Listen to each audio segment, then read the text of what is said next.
এটি হলো নাইট্রোবেনজিন।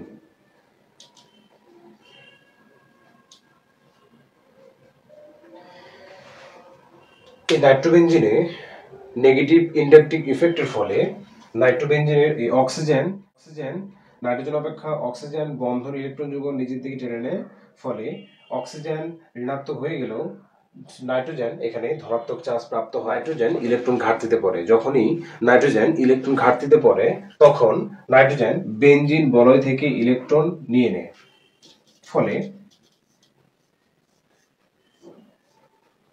এখানে ডাবল বন্ড হয়, এখানে একটা মাইনাস তৈরি হচ্ছে। এখন যেহেতু এই দুইটা কার্বনের মধ্যে এখানে ইলেকট্রন চলে গেল, ফলে এই কার্বনে ইলেকট্রন ঘাটতি তৈরি হয়ে গেল। এখন এই ঘাটতিটা পূরণ করার জন্য পার্শ্ববর্তী যে ডাবল বন্ড আছে সেখান থেকে ইলেকট্রনটা এসে এই ঘাটতিটা পূরণ হয়। তো সেই ঘাটতিটা পূরণ হতে গিয়ে এখানে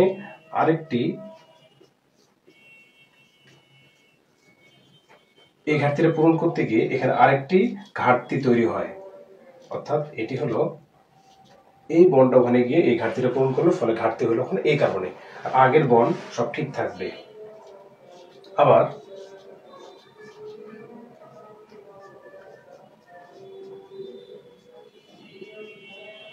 যখন এই ঘাটতি রয়ে গেছে, এই ঘাটতিটা পূরণ করার জন্য এই বন্ড ইলেকট্রনটা এখানে চলে আসে, ফলে এখানে একটা নতুন বন্ড তৈরি হয়, ঘাটতি এই জায়গায় তৈরি হয়ে যায়।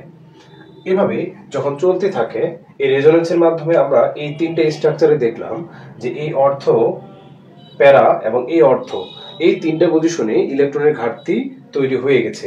এখন এই ইলেকট্রন ঘাটতিটা যখন রয়ে গেছে বেনজিন বলয়ে, তখন অক্সিজেন যে ইলেকট্রনটা সে নিছিল সে তার ইলেকট্রনটা আবার কি করে ব্যাক দিয়ে দেয়, ফলে নাইট্রোজেন এর বন্ড ইলেকট্রন আবার সে ব্যাক দিয়ে দেয়, ফলে আমরা এখানে পাই এটা, এখানে একটা বন্ড, এখানে একটা বন্ড, এখানে একটা বন্ড। এটি হলো নাইট্রোমূলকের রেজোনেন্স।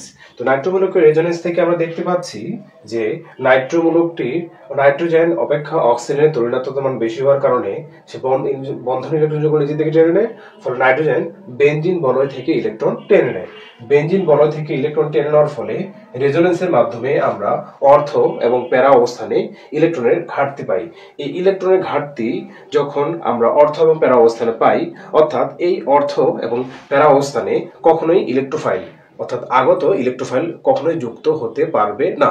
কারণ ইলেকট্রোফাইল হচ্ছে যার ইলেকট্রন ঘাটতি আছে বা পজিটিভ চার্জ। তো পজিটিভ চার্জ কখনো পজিটিভ চার্জে এসে যুক্ত হবে না, কারণ তার আগে থেকে ইলেকট্রন ঘাটতি রয়ে গেছে। এখন এই ইলেকট্রন ঘাটতিটা পূরণ করার জন্য অবশ্যই ইলেকট্রোফাইলটি যেহেতু এই তিনটা পজিশনে যুক্ত হতে পারতেছে না, অর্থাৎ মেটা পজিশনে যুক্ত হতে পারবে। নাইট্রোবেনজিনের নাইট্রো মূলকটি দ্বিবন্ধ নিউক্লিয়াসের সাথে কনজুগেটেড অবস্থায় থাকে, তাই নাইট্রো গ্রুপ রেজোনেন্স প্রভাবের সাহায্যে বলয়ের ইলেকট্রনের ঘনত্ব হ্রাস করে, যেটা আমরা রেজোনেন্সের মাধ্যমে অলরেডি দেখেছি। আবার ইন্ডাকটিভ প্রভাবের ফলে ইন্ডাকটিভ ইফেক্টের প্রভাবে বলয়ের সব অবস্থানে ইলেকট্রনের ঘনত্ব হ্রাস করে, কিন্তু রেজোনেন্সের প্রভাবে শুধুমাত্র অর্ধ ও প্যারা অবস্থানে ইলেকট্রনের ঘনত্ব হ্রাস করে। এর ফলে মেটা অবস্থানে ইলেকট্রনের ঘনত্ব তুলনামূলকভাবে অর্ধ এবং প্যারা অবস্থানের তুলনায় বেশি থাকে, ফলে আগত ইলেকট্রোফাইল দ্বারা এই মেটা অবস্থানটি সহজে আক্রান্ত হতে পারে।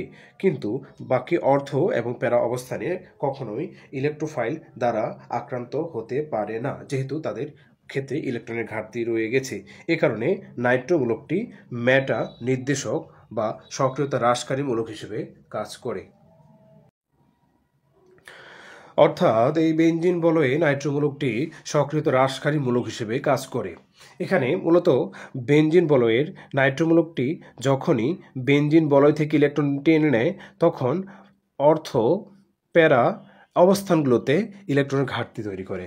এই ইলেকট্রনের ঘাটতি তৈরি করার জন্য এই পজিশনগুলোতে কখনোই ইলেকট্রোফাইল আসতে পারে না, অর্থাৎ এ কারণে নাইট্রোমূলকটি যখন বেনজিন বলয়ে যুক্ত থাকে সেটি বেনজিন বলয়ের ইলেকট্রনের ঘনত্ব হ্রাস করে। এ কারণে একে সক্রিয়তা হ্রাসকারী মূলক বলা হয়, এবং যেহেতু এ অবস্থায় অর্থ এবং প্যারা অবস্থানে কখনোই আগত ইলেকট্রোফাইল যুক্ত হতে পারবে না, সুতরাং এটি মেটা অবস্থানে নতুন আগত ইলেকট্রোফাইলকে যুক্ত করতে পারবে। এ কারণে নাইট্রো মূলকটি ম্যাটার নির্দেশক হিসেবে কাজ করে।